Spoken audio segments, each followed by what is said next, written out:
Bluetooth mode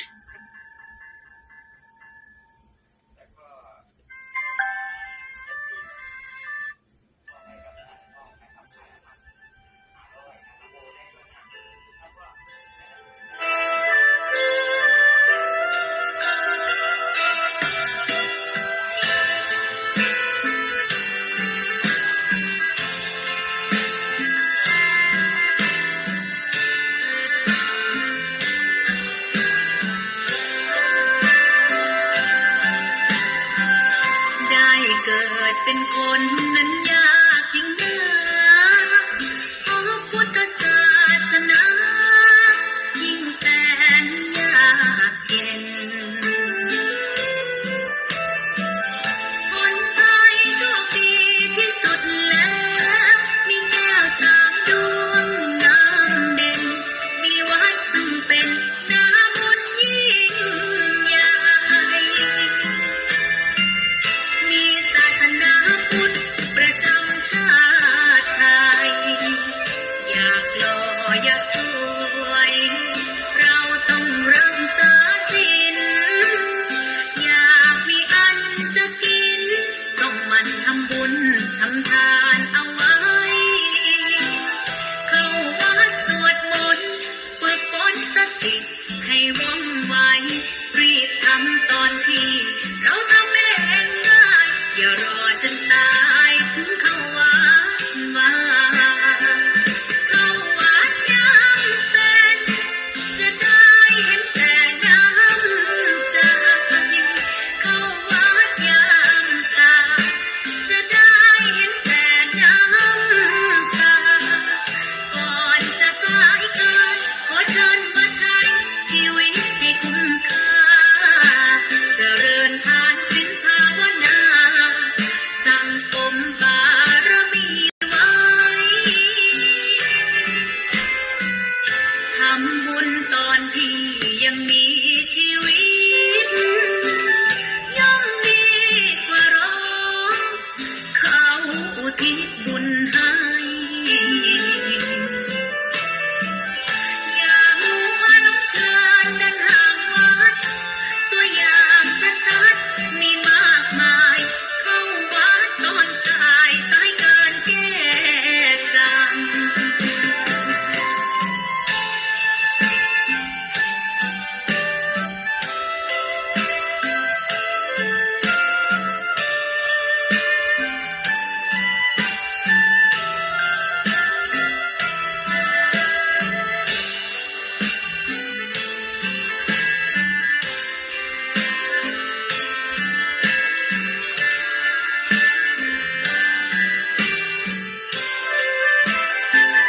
เข้าวัดยังเป็นจะได้เห็นแต่น้ำใจเข้าวัดยังตาจะได้เห็นแต่น้ำตาก่อนจะสายเกินขอเชิญมาใช้ชีวิตให้คุ้มค่าเจริญทานศีลภาวนาสั่งสมบารมีไว้ทำบุญตอนที่ยังมีชีวิตย่อมดีกว่าร้องเขาอุทิศบุญให้อย่ามัวหลงเพลินเดินห่างวัด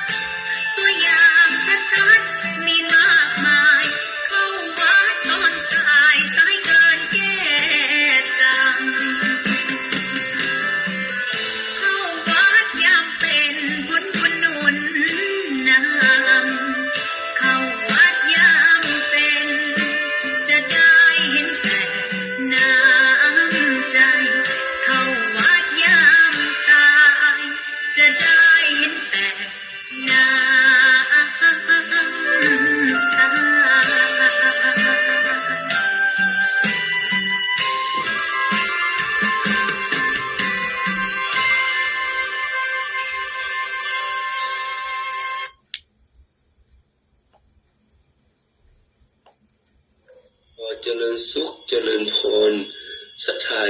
มสาธุชนพุทธบริษัททั้งหลาย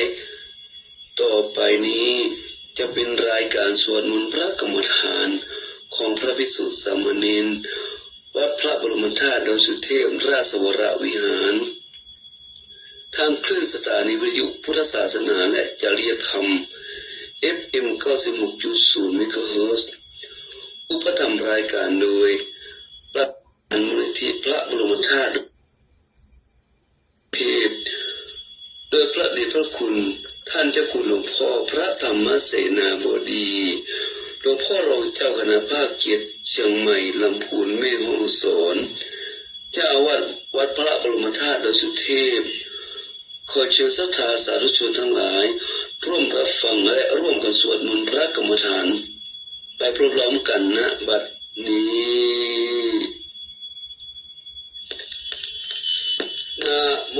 ตัสสะภะคะวะโตอะระหะโตสัมมาสัมพุทธัสสะนะโมตัสสะภะคะวะโตอะระหะโตสัมมาสัมพุทธัสสะนะโมตัสสะภะคะวะโตอะระหะโตสัมมาสัมพุทธัสสะพุทธังสารนังกัจฉามิธัมมังสารนังกัจฉามิสังฆังสารนังกัจฉามิทุติยัมปิพุทธังสารนังกัจฉามิทุติยัมปิธัมมังสารนังกัจฉามิทุติยัมปิสังฆังสารนังกัจฉามิตติยัมปิพุทธังสารกัจฉามิตติยัมปิธัมมังสารนังกัจฉามิตติยัมปิสังฆังสารนังกัจฉามิ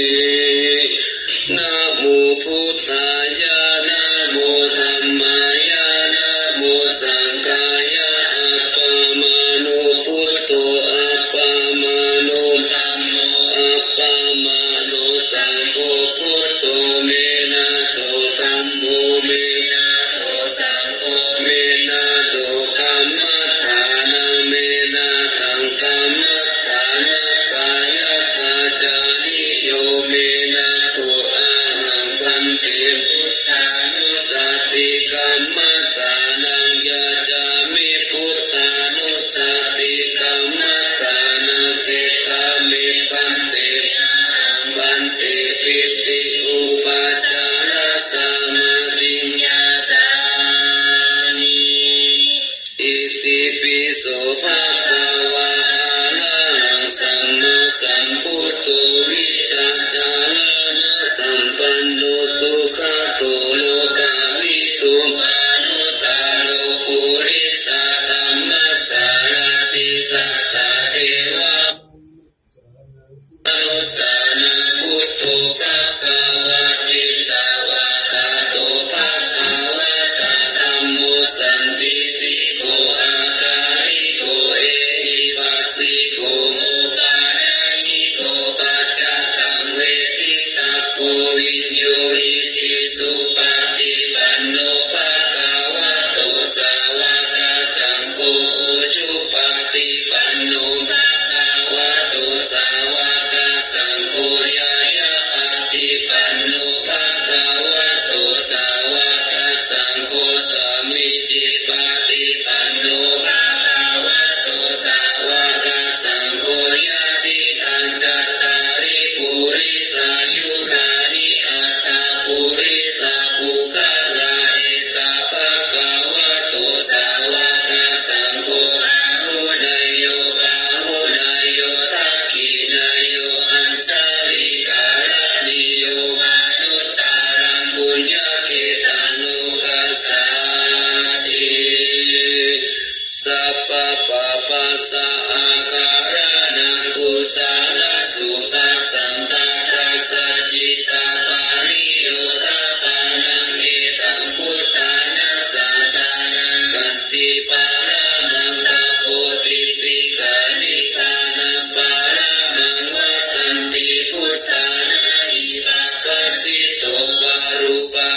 ติสมาโนติปารังเว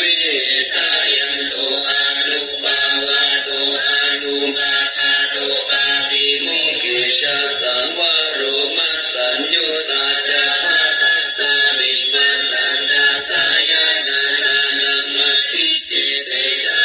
ยุปุริตังพุทธานาสาสานันติอานิกาบาริยาเยนะปุปานะเตนะภะคะวะตาจานะตาปัสสะตาอะระหะตะสัมมาสัมพุทเทนะสีลังสัมมาทัฏฐะตังสัมมาทิสัมมาทัฏฐะตุปัญญาสัมมาทัฏฐะตานะสัจจะสีลังสัมมาทัฏฐะตังภะคะวะตาอิติเมนะปิปาริยาเยนะสีลังสัมมาทัฏฐะตังภะคะวะตาอุปาริเมนะปิปาริยาเยนะสีลังสัมมาทัฏฐะตังภะคะวะตา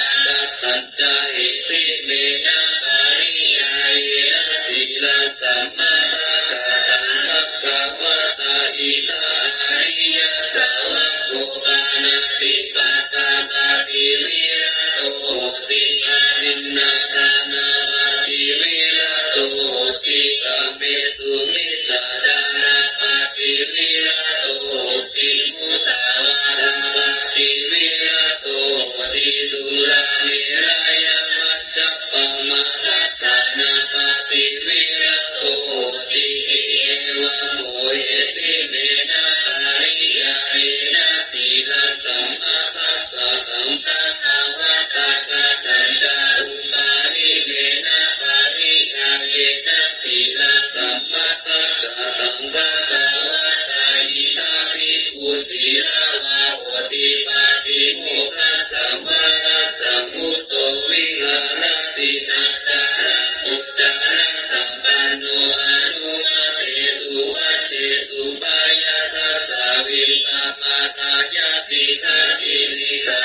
เตสุติเอวังโภอุปาริเมนะปาริยาเยนะสีลังสัมมาทัสสะสัมภะคะวะตาตะตัจจะสัมมาทิสัมมาทัฏฐะโตภะคะวะตาอิติเมนะปิปาริยาเยนะสัมมาทิสัมมาทัฏฐะโตภะคะวะตาอุปาริเมนะปิปาริยาเยนะสัมมาทิสัมมาทัฏฐะโตภะคะวะตา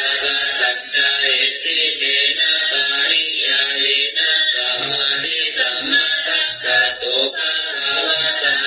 ตัจจะอาภิยาสาวกโกสัตตารังนานาคาริโกนาคติสัมมาตินาคติจิตตเสตตะตันติเอวังโภเอติเมนะปาริยาเยนะสัมมาทิสัมมาทัฏฐะโตภะคะวะตาตัจจะอุปาริเมนะปาริยาเยนะสัมมาทิสัมมาทัฏฐะโตภะคะวะตาอิทัปปิกุวิวิเทวะกาเมหิวิวิจาตุสาเนหิธัมเมหิภวิสัตตังสาวิจารังวิเวกาจันติติสุขังปะทานังจานังอุปสัมปัจจาวิหารติวิตาตาวิจารานังอุปสัมมาจัตตังสัมปันสัมปันเจตาโสเอโกสิภาวังอวิตัตตังอวิจารังสมาธิสัมปิติสุขันตุติยาจานังอุปสัมปัจจาวิหารติมิติยาจาวิราคะอุเบกขาโกจาวิหารติสัตโตจัสสัพพะจานุสุขังจาราเยนะปาติสังเวเทติยันตังอาริยา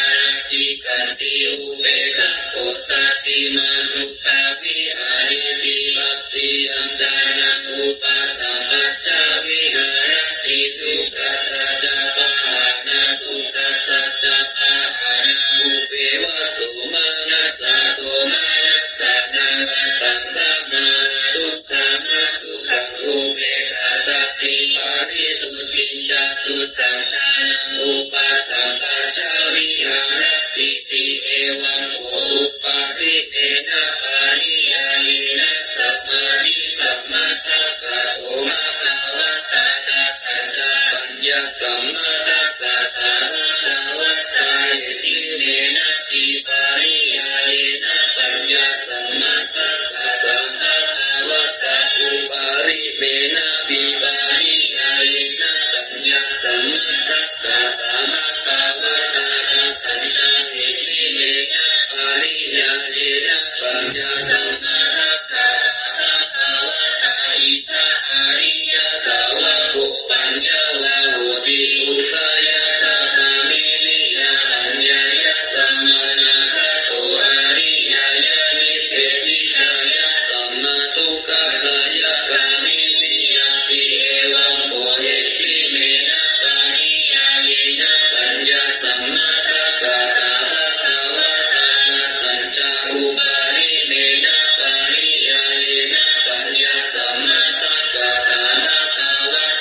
ภิกขุอิทังทุกขันติยะตาภูตังปัจจานาติอายังทุกขสามุทัยโยติยะตาภูตังปัจจานาติอายังทุกขานิโรโธติยะตาภูตังปัจจานาติอายังทุกขานิโรธกามินิปฏิปทาปิยะตาภูตังปัจจานาติติเอวังโกอุปาริเมนะปาริยาเยนะปัญญาสัมมาทัฏฐะตาภะคะวะตาสีลาปาริภาวิโตสมาธิลาภะโลโหตินะอานิสังโสสมาธิปาริภาวิตาปัญญานะภะโลโหติมานานิสังสาปัญญาปาริภาวิตังจิตตังสัมมาเทวะอาสาเวหิวิมุตติสยติตังกามาสวะภวะสวะอามิสสสวะภาสิตาภูปานะภะคะวะตาปารินิพพานะสมาเยอายังปัสสิมาวะจาอันตนานิพิกาเวอามันตายานิอุวายะธัมมาสังฆาราอาปามาเตนะสัมมาเตตาติปัสสิตังจิตังภะคะวะตาสยตาปิพิกาเวยานิกานิจิจังคารานังปานานังปาตาชาตานิสัพพานิตานิอติปาเตสมุทานังคัจฉติอติปาทังเตสัมมาคามัคคายะติยะติตังมหัสสะเตนะเอวะเมวะโอปิกาเวเยเกจิกุสาลธัมมาสัพเพเตอะปามาทมูลกาปามาทัสสะโมสารนาปามาโตเตสัมมาคามัคคายะติจิตตัสสะมาธิลัมเมนิสิกิตตาปัญจิปะเบกานาวิสามาอาทิสีลาสิกขาสมาทาเนอาทิจิตตสิกขาสมาทาเนอาทิปัญญาสิกขาสมาทาเนอัปปามาเตนะสัมปะเตสมาธิเอวันติโนสิกิตาอาทิอิมาสมิงกายเกสาโลมานะคาทันตาตะโจมัสสังฆารุอาติอาทิมิจังวัตตนาปะยังยะทานามิโลมาคามิอาตัปปะกาสังอันตะมันตะภูนาอุตาริยังกาลิสัมปิตังเสมาปุโพโลหิตังเสโตเมโตอาสุวัสสะเอโลสิงคานิกาลสิกามุตตังมาตะเกมัตตะลุงกันติตาวะติสาคาลังอายังอัตตาภะโวอานิจจันตุกานานาตาสุจิอาสุขังอิมังกัมมัฏฐานังปุณณภะวติอาจิรังวะทายังกายโยปาตาวินาทิเสสติสุตโตอาเปตาวิญญาโนนิโร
มิติสิกขาติปิติปาติสังเวทิปัสสะสิสามิติสิกขาติสุขาปาติสังเวทิอาสสะสิสามิติสิกขาติสุขาปาติสังเวทิปัสสะสิสามิติสิกขาติจิตตสังขาระปาติสังเวทิอาสสะสิสามิติสิกขาติจิตตสังขาระปาติสังเวทิปัสสะสิสามิติสิกขาติปัสสัมปายังจิตตสังขาระปัสสะสิสามิติสิกขาติปัสสัมปายังจิตตสังขาระปัสสะสิสามิติสิกขาติจิตตปาติสังเวทิอาสสะสิสามิติสิกขาติจิตตปาติสังเวทิปัสสะสิสามิติสิกขาติอาภิปโมทายังจิตตาปัสสะสิสามิติสิกขาติอาภิปโมทายังจิตตังปัสสะสิสามิติสิกขาติสัมมา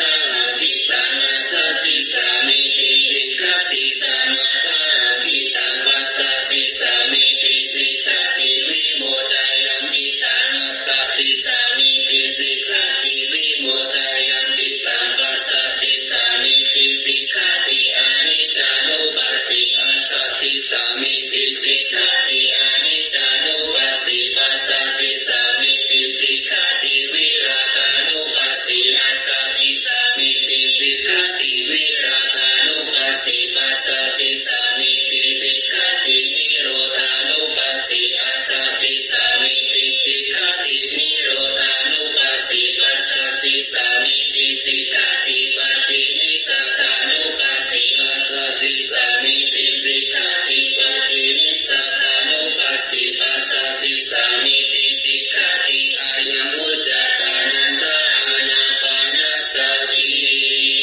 พุทธานุสติเมตตัญจาสุขมารานาสตินิจมาจาตุรารักขาภิกขุภาวยศิลาวานันทาวิทารักขุนังมุตโกนุสารมุนิภาวยพุทธิมาภิกขุพุทธานุสติมาทิโตสาวาสเนกิเลเสโสเอโกสัพเพนิชาติยะอาหุสุสุทัสสันตโนภูชานันจสัพพะละโหสัพพะกาลกะเตธัมเมสัพเพสัมมาสัยมุนิสัพพะกาเลนะปุจิตวะเอโกสัพพัญญูตังกัตโตวิปัสสนาทิวิสัยสิลาภิจารณิจัสสุสามิติสัมปันโนภะคะนาเมหินายะโกสัมมาทัตโตสุขันธานังอะมุขาวาจานุจัสโสทิวิตัสสะปิโลกัสสะยะตานิราวะเสสะโตอเนเกหิปุโลเกหิสัพพะสัตตุตโมอะมุอเนเกหิอุปาเยหินาราตาเมฆะเมยะเอโกสัพพะสัลโลกัสสะสัพพะอัตตานุสัสสะโกปัฏฐายะอิสาริยตินะคุณานะปาระโมนิติปัญญายะสัสสะปะธัมเมสุการุณาสัพพะสันตุสุอัตตานังปารัตตานังสัพพิกาปุณะเสติกายายะปารามิจิตวะปัญญายะตานามุตาริอุตาริสัพพะธัมเมสุตายายันเจจาอุตาริวิสามานุปิตาวะสารุปะกายโยอาจินตายโยอันสารานายายันเยธัมมะกายเกตาวะกติพุทธานุสติภาวนาโยโคอนันตภิกขุวะภิกขุณีวะอุปัสสโกวะอุปัสสิกาวะธัมมานุธัมมะปฏิปันโนอานุธัมมจาริสุทัตถะทัตถะสักกะโลติการุการุติมานิติปุเชติปาระมายะปุชายะปฏิปฏิปุชายะตัสสะมาธินานันทะเอวันนินุสิกิตาพันติโยโคอานันทมายะธัมโมจามินะโยจัตเตสิโตปัญญโต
โกจาปิสพเปวารามายุวันเตวันทามิอันเตวาราเตตามาเรปุเต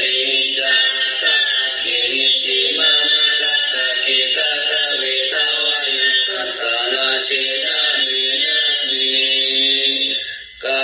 ตามาจาปิกะเวสันมาติติยังโกปิกะเวทุเขยานังทุตังสมุทัยยานังทุกขานิโรธยานังทุกขานิโรธกามินิยาปฏิปทายายานังอายังมุจจติปิกะเวสัมมาทิฏฐิกตามุจจปิกะเวสัมมาสังกัปโปโยโคปิกะเวนิคัมมังสังกัปโปอัปปายาปะทะสังกัปโปอวิหิงสาสังกัปโปอายังมุจจติปิกะเวสัมมาสังกัปโปกัตตัมมาจปิกะเวสัมมาวาจายาโคปิกะเวมุสาวาตาเวระมณีปิสุนายาวาจายาเวระมณีปานุสายาวาจายาเวระมณีสัพพะปะละปะเวระมณีอายังมุจจติปิกะเวสัมมาวาจากาตมุจจปิกะเวสัมมากัมมันโต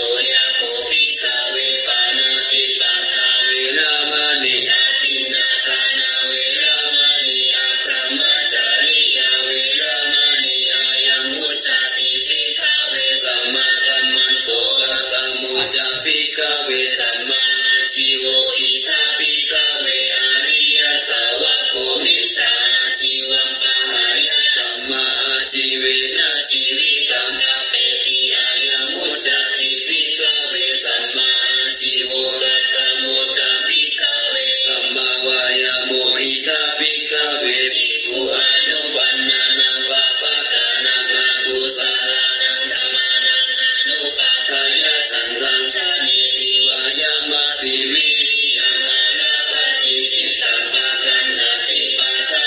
ติอุปันนานังปะปะกานังอากุศลานังธัมมานังปะหานายะฉันทังชานิติวายามติวิริยังอานาปฏิจิตตังปะกันนาติปะทาติอนุปันนานังกุศลานังธัมมานังอุปาทายะฉันทังชานิติวายามติวิริยังอานาปฏิจิตตังปะกันนาติปะทาติอุปันนานังกุศลานังธัมมานังทิฏฐิยาสัมโมสายะปิญโยภาวายะวิปุลายะภาวานายะปาริปุริยะฉันทังชานิติวายามติวิริยังอานาปฏิจิตตังปะกันนาติปะทาติอายังมุจจติปิกะเวสัมมาวายาโมกัตตมาจาปิกะเวสัมมาสติอิทาปิกะเวภิกขุกายกายานุปัสสิวิหารติอัตตปิสัมปชัญโนสติมาวินยาโลเกอภิจจโตมานะสังเวทนาสุเวทนานุปัสสิวิหารติอัตตปิสัมปชัญโนสติมาวินยาโลเกอภิจจโตมานะสังกิเตจิตตานุปัสสิวิหารติอัตตปิสัมปชัญโนสติมาวินยาโลเกอภิจจโตมานะสังธัมเมสุธัมมานุปัสสิวิหารติอัตตปิสัมป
ปัสสิตานามาตุจักขุมาตัสสะสิริมาตุสิกิตาปินามาตุสัพพะพุทธานุกัมมิโนเปตอุสานามาตุนาหัตตะกัสสะกัปติโนนามาตุกะพุทธัสสะสัมมาระเตนะปะมังปิโนโกนากัมมานะสานามาตุพระมานะสาวุติมาตุกัสสะปัสสะนามาตุวิปมุตตัสสะปะติอังกิลัสสะสานามาตุสัจจายะพุทธัสสะสิริมาตุโยอิมังธัมมานะเทสิสัพพะทุกขะปานุสานังเยจาปินิพุตตาโลเกยะตาพุทธวิปัสสิสุเมธนาปิตุนามาหันตาวิตาสารตังสันเทวมนุสสานาจันนาสันติโสตปังวิสาจารานะสัมปันนังมหันตังวิสาสารตังวิสาจา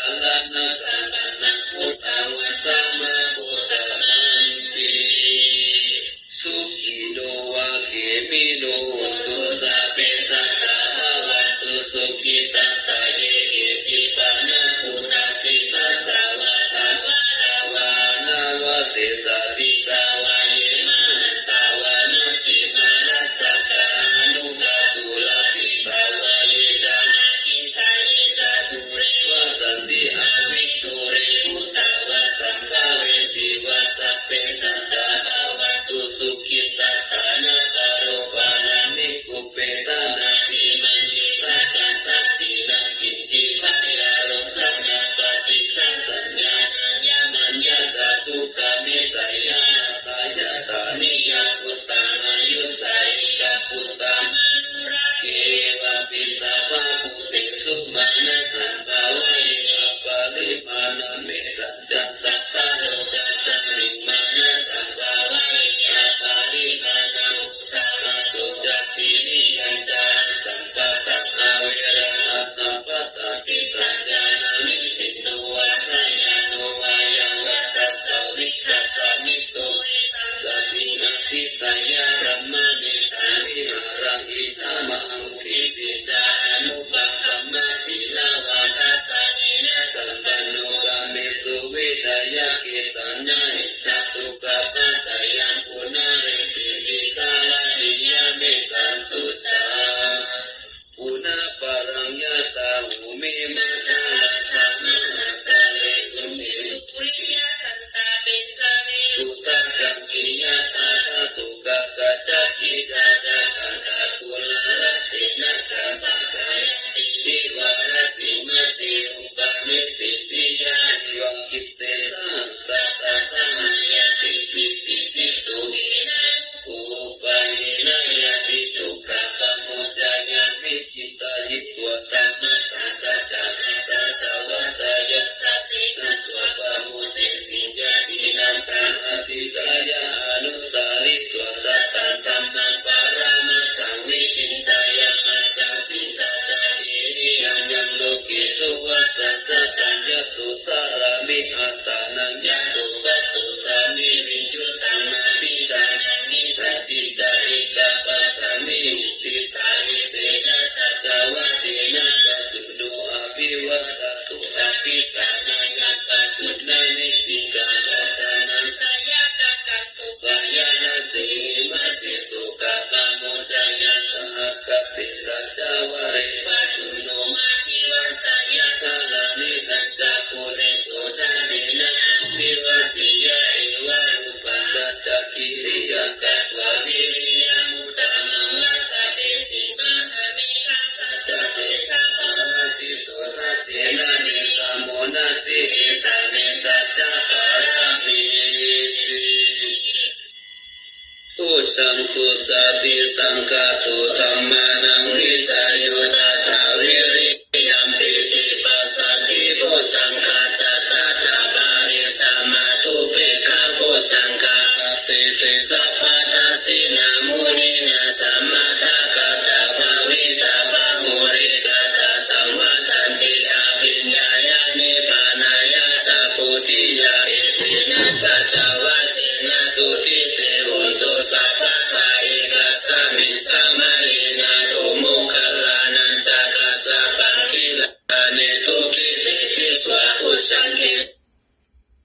สัตตาติสานิเตจาตังอภินันทิตวะโอคามุจิสุตังกานิเตนะสัจวะเชนะสุติเตหุนตุสัพพะทาเอกตาธัมมาราชาปิเกรัญญินาปิปิริโตจุนตัตเตรินาตัญเยวะปานาเปตวานัสสะทารังสมุเทตวะจาปาทาธัมมังวุฒาสิตานะโสเอเตนะสัจวะเชนะสุติเตหุนตุสัพพะทาปายินาเตจาปาทาทินังนัมปิมาหิสินัมมะคะหะตะกิเลสาวะปัตตานุปติตัมมังตังเอตินะสัจวะเชนะสุติเตหุนตุสัพพะทาโพสังฆปาริตังนิทิตั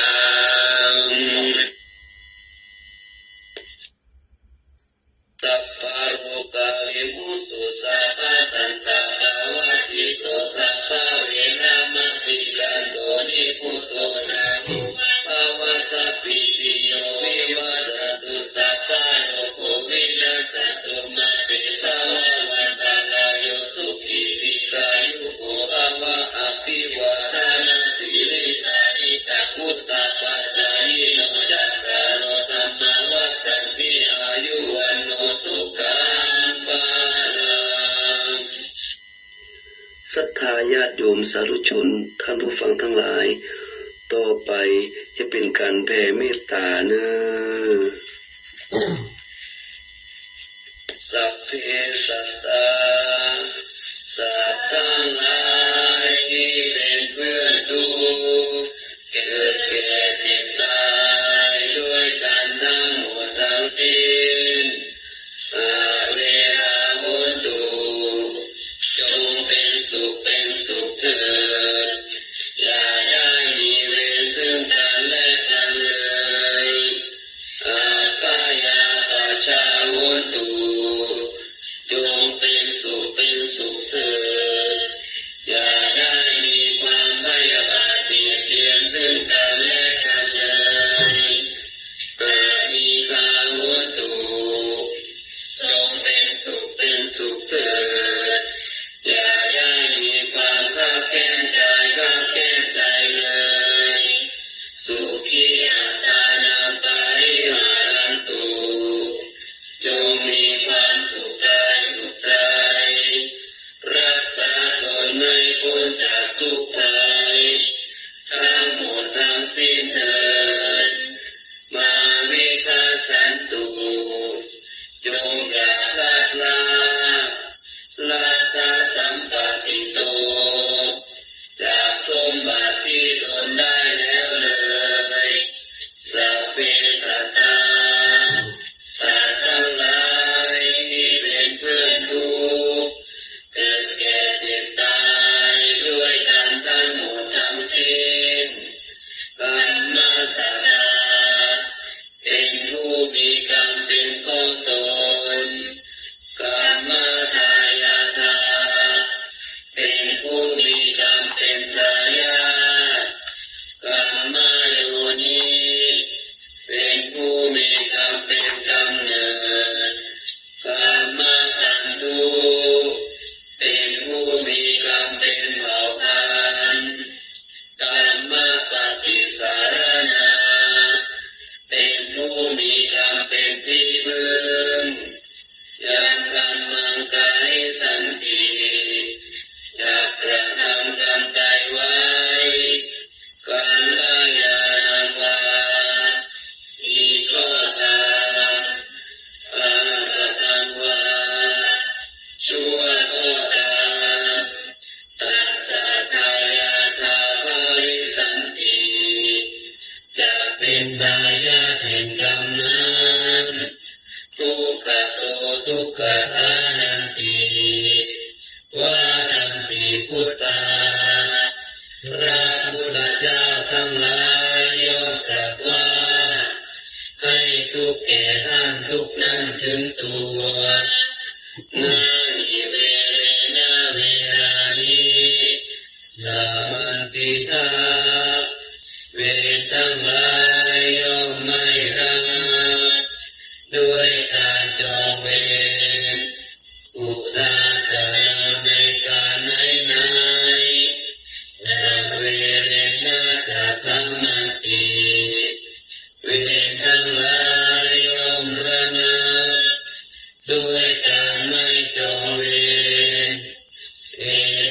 ธัมโมสนันทโนนี้เป็นธรรมของเราต่อไปจะเป็นการแผ่กุศลติดตามด้วยแผ่บุญแผ่กุศลหยาดน้ำแบบฉบับพื้นเมืองเนื้ออิทังเมอิทังเมมาตาปิตุนังโหตุมาตาปิตุนังโหตุสุขิตาโหตุสุขิตาโหตุมาตาปิตโรมาตาปิตโรขอส่วนบุญนี้ขอส่วนบุญนี้จงสำเร็จจงสำเร็จแก่มารดาบิดา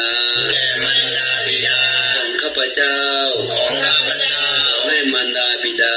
ขอให้มารดาบิดาของข้าพเจ้าของข้าพเจ้าจงมีความสุขจงมีความสุขอิทังเมอิทังเมญาตินังโหตุญาตินังโหตุสุขิตาโหตุสุขิตาโหตุญาตโยญาตโยขอส่วนบุญนี้ขอส่วนบุญนี้สำเร็จจงสำเร็จแก่ญาติทั้งหลายแก่ญาติทั้งหลายข้าพเจ้าของข้าพเจ้าขอให้ญาติทั้งหลายขอให้ญาติทั้งหลายข้าพเจ้าของข้าพเจ้าจงมีความสุขจงมีความสุขอิทังเมอิทังเมผู้รูปัชชาผู้รูปัชชายาจริยานังยาจริยานังโหตุโหตุสุขิตาโหตุสุขิตาโหตุผู้รูปัชชาปัชชายาจริยายาจริยาขอส่วนบุญนี้ขอส่วนบุญนี้สำเร็จจงสำเร็จครูประชาอาจารย์แก่ครูประชาอาจารย์ของข้าพเจ้าของข้าพเจ้าขอให้ครูประชาอาจารย์ขอให้ครูประชาอาจารย์ของข้าพเจ้าของข้าพเจ้าจงมีความสุขจงมีความสุขอิทังอิทังสัพพะเทวตานังสัพพะเทวตานังโหตุโหตุสุขิตาโหตุสุขิตาโหตุสัพเพเทวาสัพเพเทวาขอส่วนบุญนี้ขอส่วนบุญนี้จงสำเร็จจงสำเร็จเทวดาแก่เทวดาทั้งหลายทั้งปวงทั้งหลายทั้งปวงขอให้เทวดาขอให้เทวดาทั้งหลายทั้งปวงทั้งหลายทั้งปวงจงมีความสุขจงมีความสุขอิทังอิทังสัพพะเปตานังสัพพะเปตานังโหตุโหตุสุขิตาโหตุสุขิตาโหตุสัพเพเปตาสัพเพเปตาขอส่วนบุญนี้ขอส่วนบุญนี้สำเร็จจงสำเร็จแก่เปรตทั้งหลายทั้งปวงแก่เปรตทั้งหลายทั้งปวง Low battery, please charge. จงมีความสุขจงมีความสุขอิทังอิทังสัพพะเวรีนังสัพพะเวรีนังโหตุโหตุสุขิตาโหตุสุขิตาโหตุสัพเพเวรีสัพเพเวรีขอส่วนบุญนี้ขอส่วนบุญนี้สำเร็จจงสำเร็จแก่เจ้ากรรมนายเวรแก่เจ้ากรรมนายเวรทั้งหลายทั้งปวงทั้งหลายทั้งปวงขอให้เจ้ากรรมนายเวรขอให้เจ้ากรรมนายเวรทั้งหลายทั้งปวงทั้งหลายทั้งปวงจงมีความสุขจงมีความสุขอิทังอิทังสัพพะสัตตานังสัพพะสัตตานังโหตุโหตุสุขิตาโหตุสุขิตาโหตุสัพเพสัตตาสัพเพสัตตาขอส่วนบุญนี้ขอส่วนบุญนี้สำเร็จจงสำเร็จแก่สัตว์ทั้งหลายทั้งปวงแก่สัตว์ทั้งหลายทั้งปวงขอให้สัตว์ทั้งหลายทั้งปวงขอให้สัตว์ทั้งหลายทั้งปวงจงมีความสุขจงมีความสุขทั่วหน้ากันเถิดทั่วหน้ากันเถิดยังกินจิกุสาลังสัพพะธรรมกัมมัสสะเปหิกะเตหิกะตังปุญญังโนอนุโมทันตุสุนันตุโคตุริเตวะอัตตามิตาเนอาทิตตาทิกายุกาตาตาโหตุสัพเพสัตตาทุกิยัตตานังปาริหารันตุมาตาปิตาทุกิตาโหตุทุกขปามุญจันตุสัพเพยะตากาทุกิตาโหตุทุกขปามุญจันตุสัพเพนายะสุขิตาสุขิตาโหตุทุกขปามุญจันตุสัพเพติสาสัพเพยะตาสัพเพเวตาทุกิตาโหตุทุกขปามุญจันตุสัพเพนะตตาสุขิ ตุสัพเพเทวาสุขิตาหุตุทุกขามุจจันตุสัพเพอาจาริยุคตัสสายาสุขิตาหุตุทุกขามุจจันตุสัพพะสัมปตินังสามิจันตุวันตามิพุทธังสัพพังมิโตสังฆานาทะเลวันเตวันตามิธัมมัสสัพพังมิโตสังฆานาทะเลวันเตวันตามิสังฆังสัพพังมิโตสังฆานาทะเลวันเตวันตามิกุรุอุปัชฌายาจาริเยสัพพังมิโตสังฆานาทะเลวันเตวันตามิธัมมัสสะนังสัพพังมิโตสังฆานาทะเลวันเตวันตามิอารามิปัสสะสีมายังสัพพังมิโตสังฆานาทะเลวันเตวันตามิเทติยังสัพพังสัพพะทานิสุปฏิทิตาสาริยาตตุมหาภูติพุทธารูปังสัจจานังสัทธานังคาโลเกเทวะโลเกบรหมโลเกชัมพุติเตลังกาติเปสาริยาตตุโยเกสัตตุโยอะระหังตตตุโยเจติยังกันตตุติจัตุลาสิติตาติธัมมัสสะเตสัพเพสัมปะทะเตติยังอะหังวันตามิสัพพะโสต่อไปจะเป็นการสักการะบูชาพระบรมธาตุโดยสุเทพ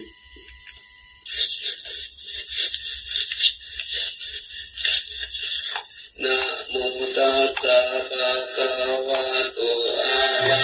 หะโตสัมมาสัมพุทธัสสะนะโมตัสสะภะคะวะโตอะระหะโตสัมมาสัมพุทธัสสะนะโมตัสสะภะคะวะโตอะระหะโตสัมมาสัมพุทธัสสะสุวรรณเจติยังเอสาวาระมาตาลุงทังวารัญญาตาตุสุเทวานามังคังนาเทเวหิสัพพะภูสิตาอาหังวันตามิสัพพะทาปัญญาวาอาตามิเกวาจันทิมาอิวาทารยังปิตาตาตานิสาสนานิยานิเกติโมหะปะตมาวารังอาปายานิวาลายังอาหังสัทธาโสปานังปะนามังอุปัชฌังธรรมเปตวาปัสสะทิวารังยังยังชะตังสังฆามัสเสพุทธัสสะวะ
ศรัทธาเลย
มันเป็นจะหึงของมัน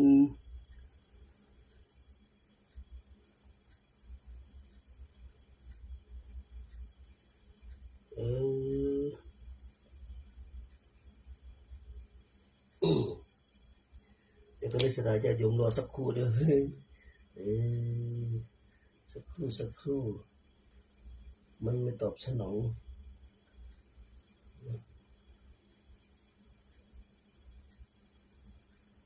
ไม่ได้เลย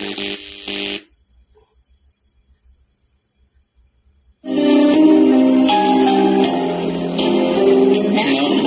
ตัสสะภะคะวะโตอะระหะโตสัมมาสัมพุทธัสสะนะโมตัสสะภะคะวะโตอะระหะโตสัมมาสัมพุทธัสสะนะโมตัสสะภะคะวะโตอะระหะโตสัมมาสัมพุทธัสสะ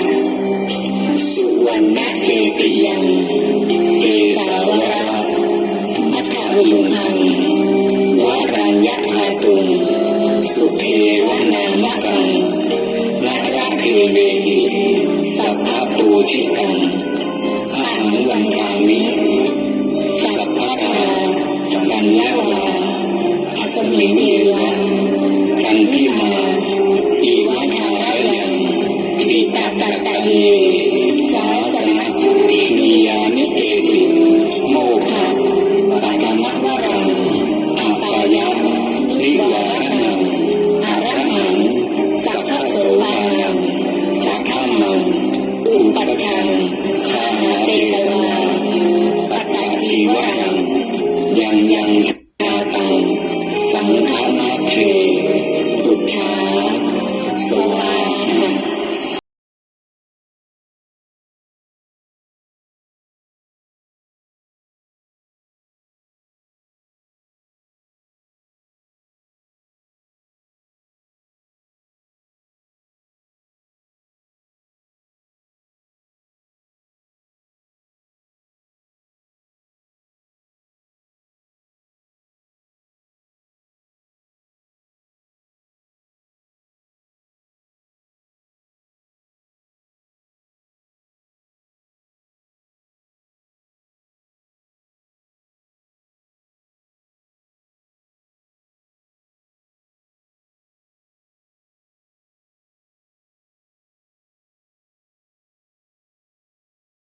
อันยัง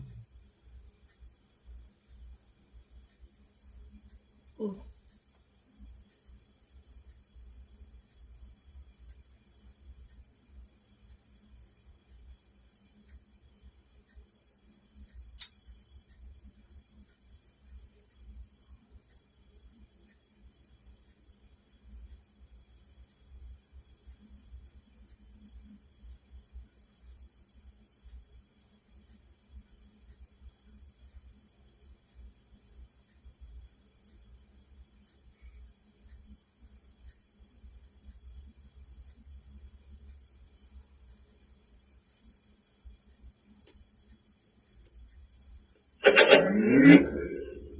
Bluetooth mode.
Ini masih sebagai unik, no.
ผู้สนใจใฝ่ในบุญเข้าร่วมปฏิบัติธรรมบวชเนกขมมะณวัดพระธาตุดอยสุเทพเพื่อร่วมงานสมโภชองค์พระธาตุดอยสุเทพและถวายเป็นพระราชกุศลแด่ในหลวงพระรัชกาลที่10ในวันที่12ถึง14กรกฎาคม2567ระยะเวลา2 วัน 2 คืนและในวันที่28ถึง29กรกฎาคม2567เป็นระยะเวลา1 วัน 1 คืน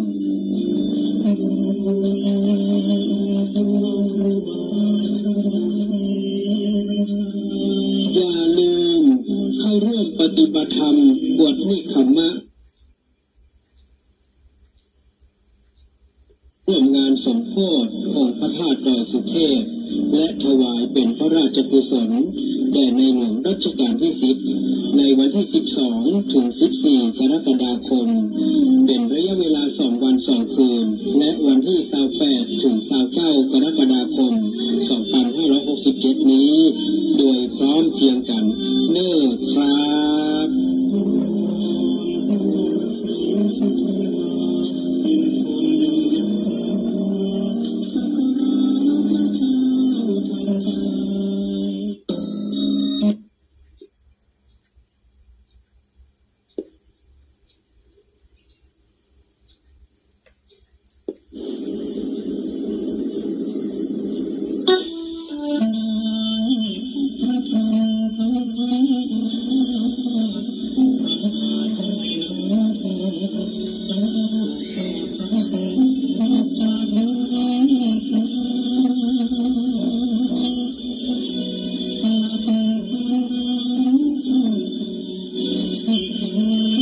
อานิสงส์ของการบวชประชาอุปสมบทเป็นประโยชน์ต่อตัวผู้บวชเองได้รับอานิสงส์แก่ญาติบิดามารดาเป็นต้นและมนุษย์สัตว์โลกทั้งหลายจะได้รับอานิสงส์ตลอดจนพระศาสนาพระบรมธาตุดอยสุเทพขอเชิญชวนกุลบุตรผู้มีศรัทธาประสาทะเข้าร่วมสมัครบรรพชาอุปสมบทเพื่อร่วมสมโภชพระธาตุดอยสุเทพที่ได้ปิดทองคำเป็นที่เรียบร้อยและถวายเป็นพระราชกุศลต่อพระบาทสมเด็จพระเจ้าอยู่หัวในหลวงรัชกาลที่ 10ณ วัดพระบรมธาตุดอยสุเทพเป็นระยะเวลา 7 วัน 15 วัน 1 เดือนและ 3 เดือนในวันที่ 14 กรกฎาคม 2567 นี้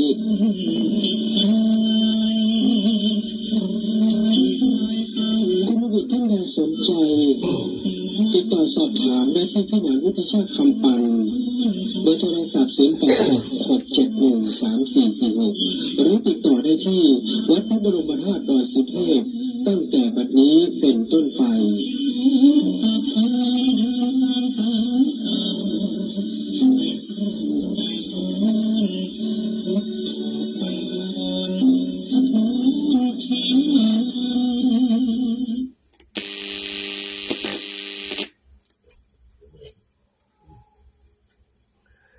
เฮาชาวพุทธอย่าได้หยุดสร้างความดี เริ่มต้นมีการให้ทานรักษาศีลและไหว้พระภาวนาจนเคยชินแม้นดับสิ้นคุณความดีบ่จืดจาง เกิดชาติไหนก็จะพบแต่ความสุขย่อมดับทุกข์สิ้นไปดังใจหวังคุณความดีจะสื่อเสริมเติม เติมพลังช่วยยับยั้งความชั่วร้ายให้สิ้นไปขอกราบถวายความเคารพแด่พระเดชพระคุณท่านเจ้าคุณพ่อพระมหาเถรานุเถระพระเจ้าคณะพระสังฆาธิการพระอธิการทุกๆองค์ทุกๆรูปขอเจริญพรนมัสการพอสถานี FM 96.0 เมกะเฮิรตซ์พ่อครูวรลบนามวงพรหมและคณะกรรมการสถานี FM 96.0 เมกะเฮิรตซ์ทุกๆคนทุกท่านและพระภิกษุสามเณรทุกรูปขอเจริญพรสถาญาติโยมสาธุชนทั้งหลายที่รับฟังทางไลฟ์สดก็ดีทางสถานี FM 96.0ก็ดีวันนี้ก็ได้ครับมาพบมาปะกันมาภาพเหมือนเดิมเนาะพบกันในค่ำคืนวันที่วันที่อะไรอย่างอ่ะวันที่6กว่าหาเนาะไม่ละกันวันที่6 ไม่ละเนาะแต่วันที่5เนาะแต่ว่าเนาะวันศุกร์ที่5วันที่แม่วันนี้วันที่6วัน จำได้ว่านี่วันเกิดตัวก็เต้ๆวันที่อย่าง5แบบยุ่งแล้วเนอะตรงเสิร์ชยุ่งละวันนี้วันเกิดตัวก็เต้ๆมาวันนี้วันอย่างไงวะแล้วสบายสังฆทานเนื้อทานเจ้าสลินเจ้าเนาะ วันนี้วันเกิดเต้นะวันที่6 กรกฎาคมแต่พี่สาวไปมันจะมี2เตื้อ2รอบนะพุ่น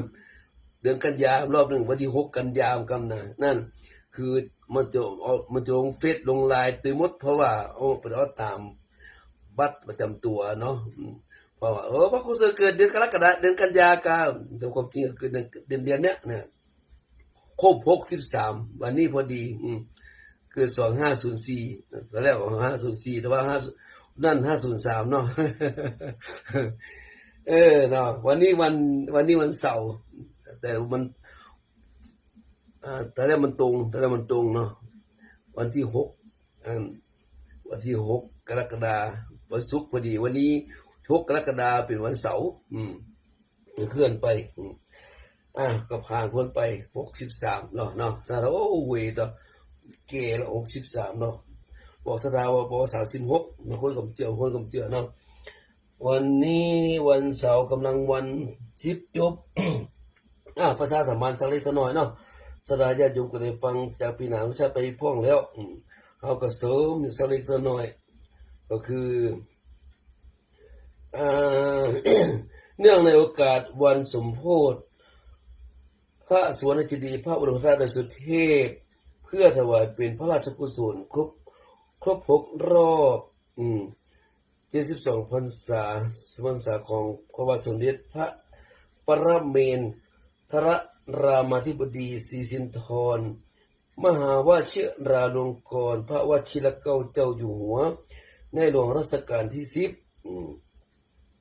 ณ วัดพระธาตุสุเทพขอเชิญชวนบุคคลชายไทยทั่วไปทุกจังหวัดชายไทยนะเข้ารับการบรรพชาอุปสมบทเนื่องในโอกาสครบรอบสมโภชพระสวนจิดีพระบรมธาตุดอยสุเทพที่ได้ปิดทองเป็นที่เรียบร้อยไปแล้วนั้นเพื่อเป็นพระถวายเป็นพระราชกุศลแก่พระบาทสมเด็จพระเจ้าอยู่หัวรัชกาลที่10ตัวเนาะสาญาติโยมจะมีในระหว่างวันที่14กรกฎาคม2567ถึงวันที่20กรกฎาคม2567พอได้บังคับมือศึกในกรณีจบโครงการแล้วจะอยู่ต่อแห่ง15วัน1เดือนหรือ3เดือนอยู่ในพรรษาเนาะสนใจสอบถามติดต่อได้ที่พระอาจารย์ณรงค์ยานกโรเบอร์โทร0835323147เนาะสาญาติโยมเนาะแล้วก็สาญาติโยมที่ชอบปฏิบัติธรรมจากมาปฏิบัติธรรมเก่าหรือใหม่ก็รอบแรกก็คือปฏิบัติธรรมเนื่องในวันศุกร์นี่คือสมโภชพระสวนจิดีนี่นะที่ปิดทองนะวันศุกร์ที่12กรกฎาคม2567เวลาเที่ยงวันนี่ขึ้นเวลาเที่ยงวันเด้อลงดอยเก่าวันที่14เวลาเที่ยงวันเหมือนกันนี่2คืน2วันรอบที่2ก็คือปฏิบัติธรรมวันเฉลิมพระชนมพรรษาในหลวงรัชกาลที่10จะขึ้นวัดพระธาตุดอยสุเทพในวันที่28กรกฎาคม2567ขึ้นเจ้าเวลา 8 โมงตรงแล้วก็ลงวันที่29กรกฎาคม2567เวลา 12.00 น1คืน1วันนะสาญาติโยมท่านใดสนใจปฏิบัติธรรมก็ติดต่อสอบถามรายละเอียดกับพี่นางวิชากับปันได้0866713446เนาะนี่คือประชาสัมพันธ์นะต่อไปเข้ารายการเนาะเข้ารายการสู่กราบพระกราบสถิปฐานสวดมหาจักรพรรดิวันนี้สวดกับน้องกินหลิวเนาะคือได้สวดกับหลวงตามากับหลวงตาเสิร์ชวันนี้น้องกินหลิวเหมาเลยเด้อวันนี้ยังแค่น้อยวันนี้วันเสาร์10จบ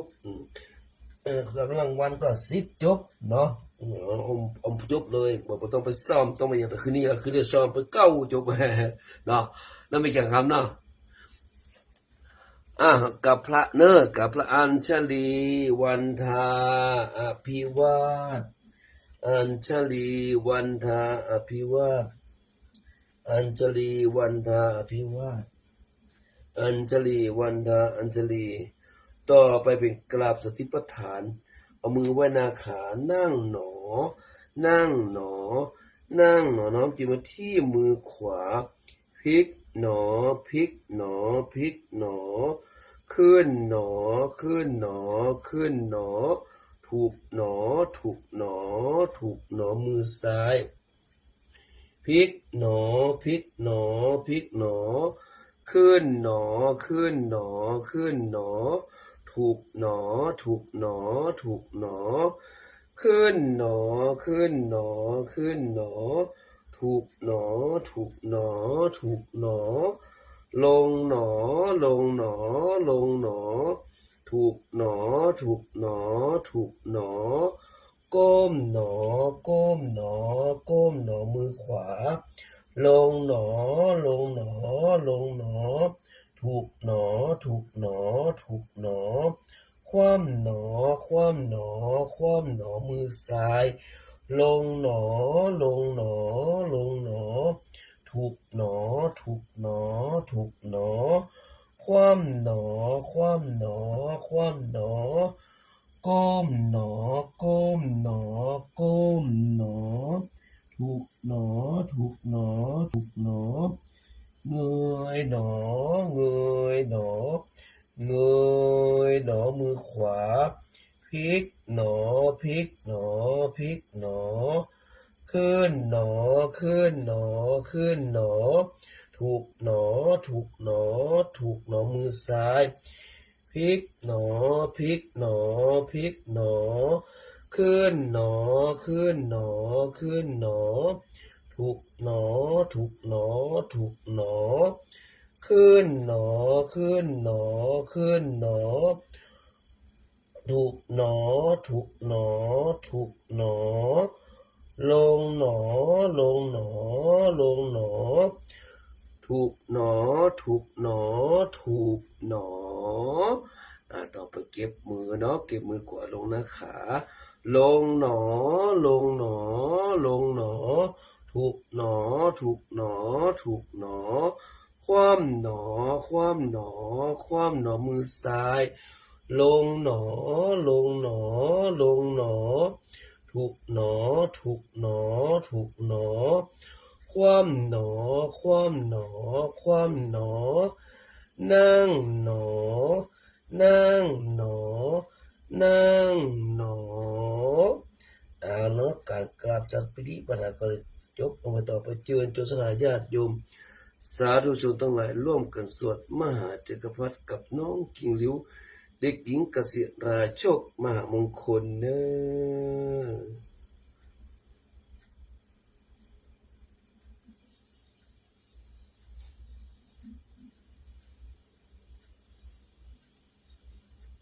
โมตัสสะภะคะวะโตอะระหะโตสัมมาสัมพุทธัสสะนะโมตัสสะภะคะวะโตอะระหะโตสัมมาสัมพุทธัสสะนะโมตัสสะภะคะวะโตอะระหะโตสัมมาสัมพุทธัสสะพุทธังอาราธนานังกโรมิธัมมังอาราธนานังกโรมิสังฆังอาราธนานังกโรมินะโมโพธิสัตโตอาคันติมายะอิติภควานะโมโพธิสัตโตอาคันติมายะอิติภควา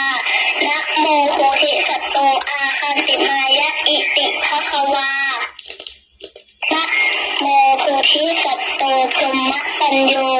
นะโมโพธิสัตโตพรหมปัญโยนะโมโพธิสัตโตพรหมปัญโยนะโมโพธิสัตโตวิริยะทะโร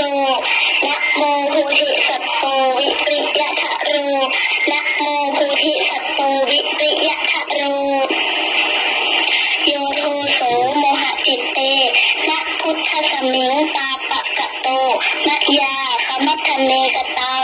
โทสังสัพพะตาปังวินาศสันตุโยโทโสโมหะจิตเตนะธรรมสมิงตาปะกะโตมะยาคมัทเนกตังโทสังสัพพะตาปังวินาศสันตุโยโทโสโมหะจิตเตนะสังฆสมิงตาปะกะโตมะยาคมัทเนกตังโทสังสัพพะตาปังวินาศสันตุ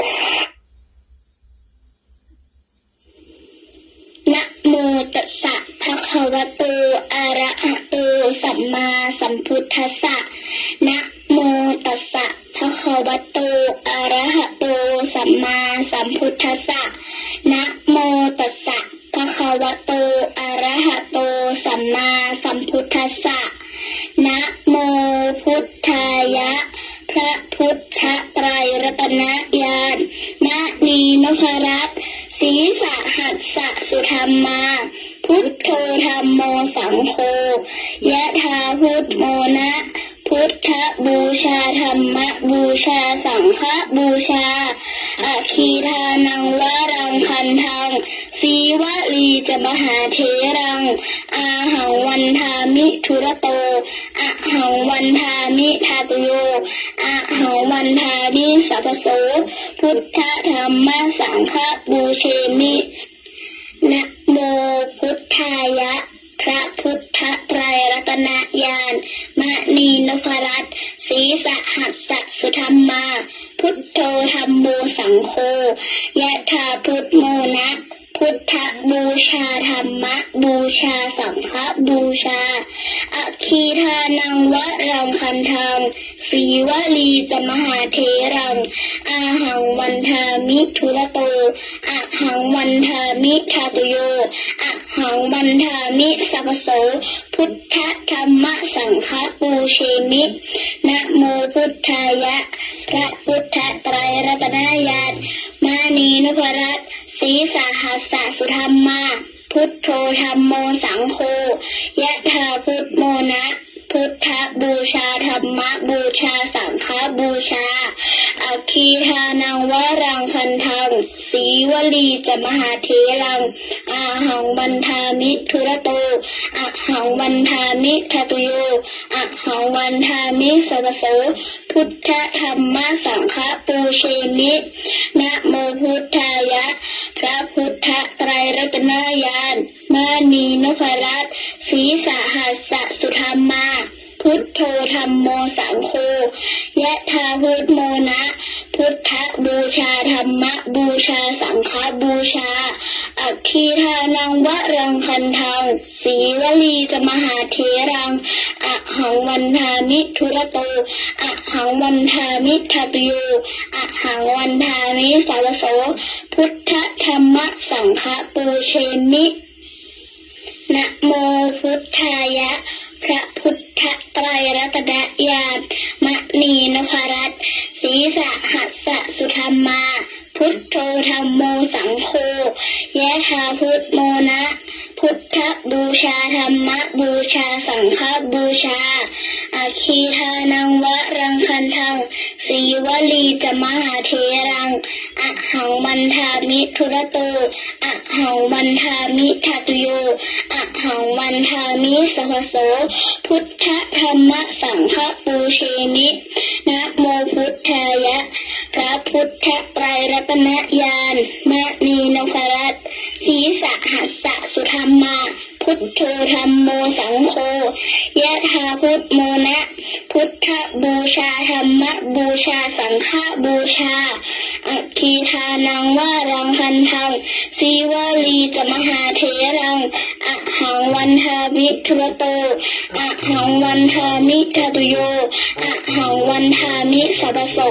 พุทธธัมมสังฆปูเชมินะโมพุทธายะพระพุทธไตรรัตนญาณมะนีนพรัตน์ศีสะหัสสะสุธรรมาพุทโธธัมโมสังโฆยะถาพุทโมนะพุทธบูชาธัมมบูชาสังฆบูชาอะคีทานังวะรังคันทังสีวลีจะมหาเถรังอะหังวันทามิทุระโต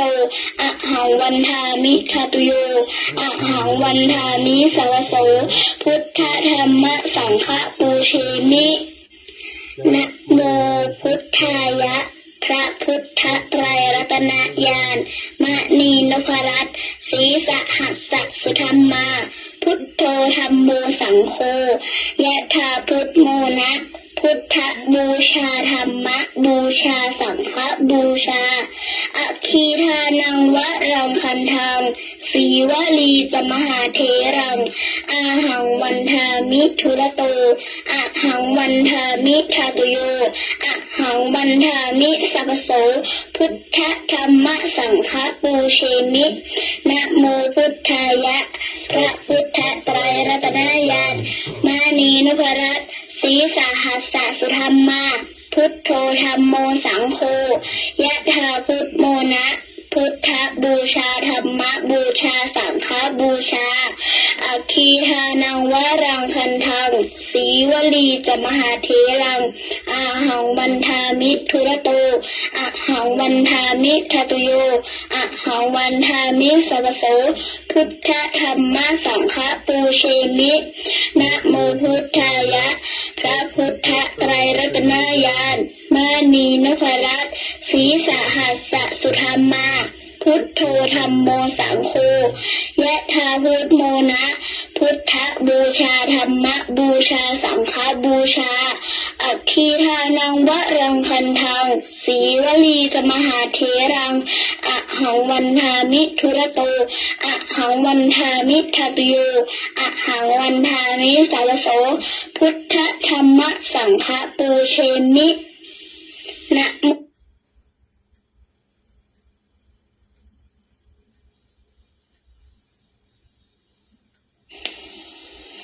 สัพเพพุทธาสัพเพธัมมาสัพเพสังฆาพระรัตตตาปัจเจกานันจะยังพลังอรหันตานัน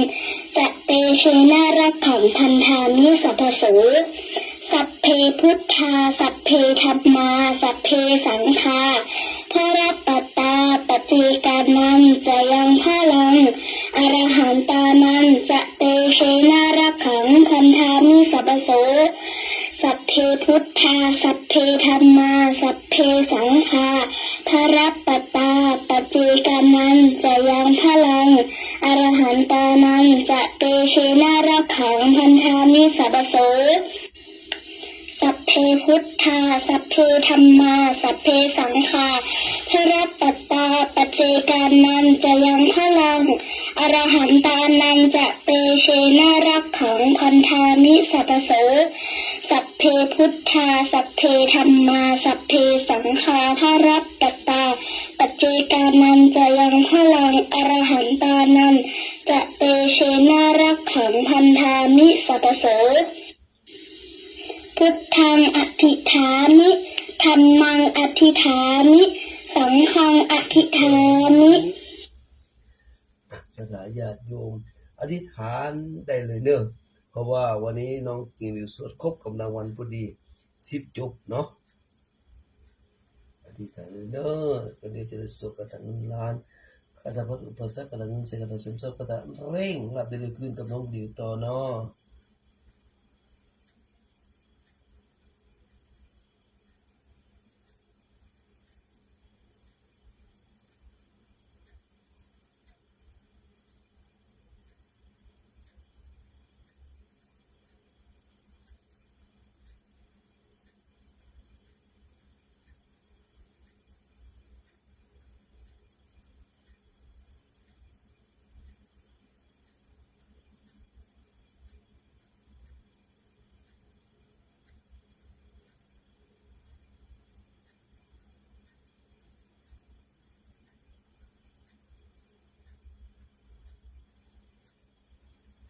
เอาแล้วบอ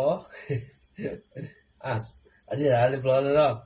อธิษฐานเรียบร้อยแล้วต่อไปจะได้สวดกระถางเงินล้านคาถาพัดอุปสรรคกระถางเงินแสนคาถาเสริมทรัพย์กระถางเร่งรับได้เลยคืนกับน้องดิวต่อเนาะ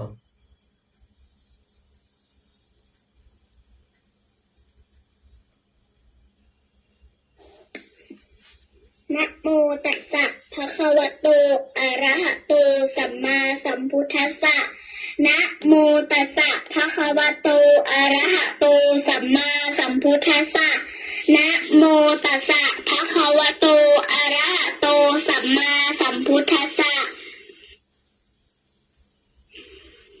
สัมปจิตฉามินาสังสิโมพรหมาจะมหาเทวาสัพเพยขาปารายันติ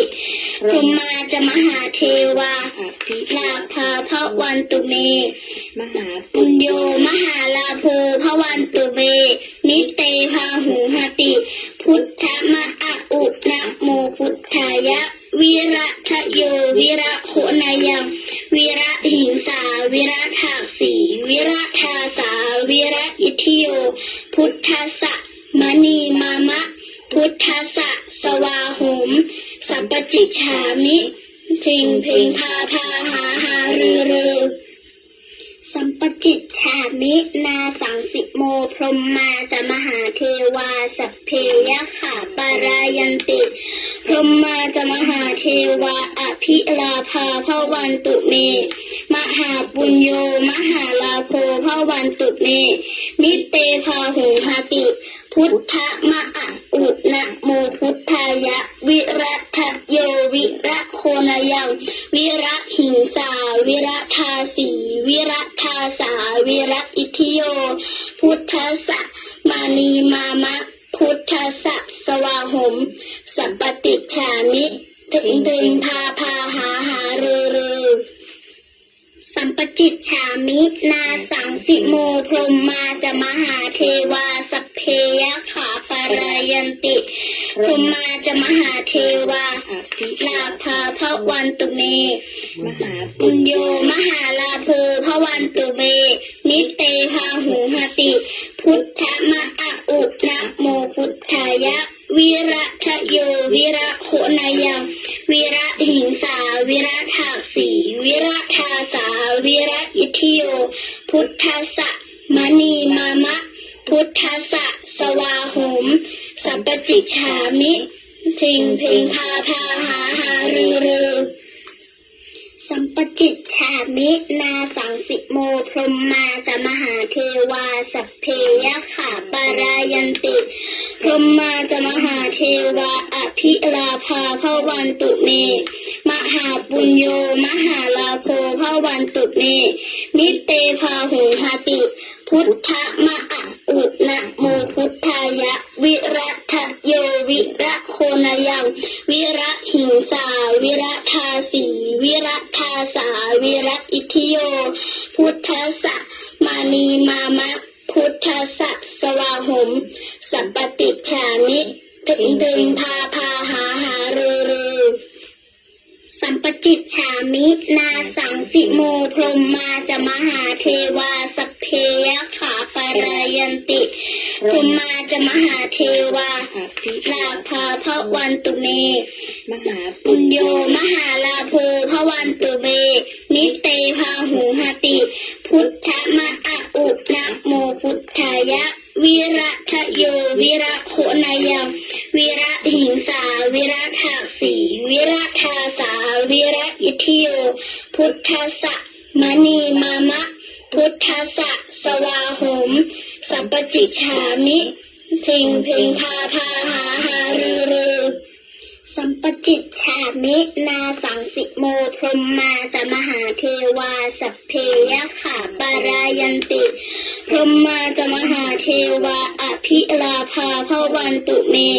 มหาปุญโยมหาลาโภภวันตุเม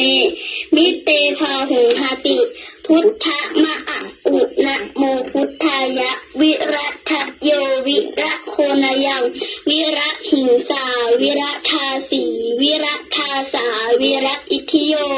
พุทธัสสะมานีมามะพุทธัสสะสวาหม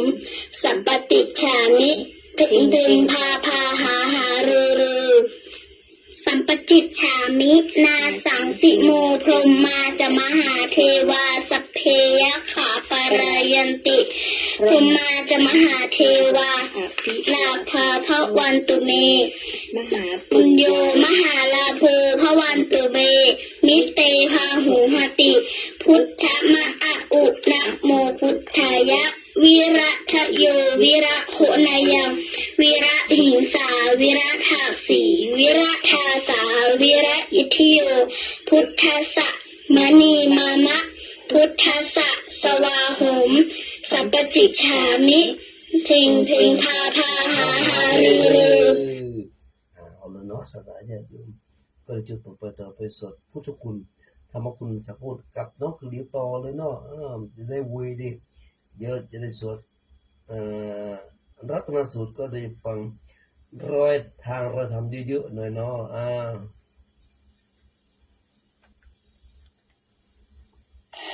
อิติปิโสภะคะวา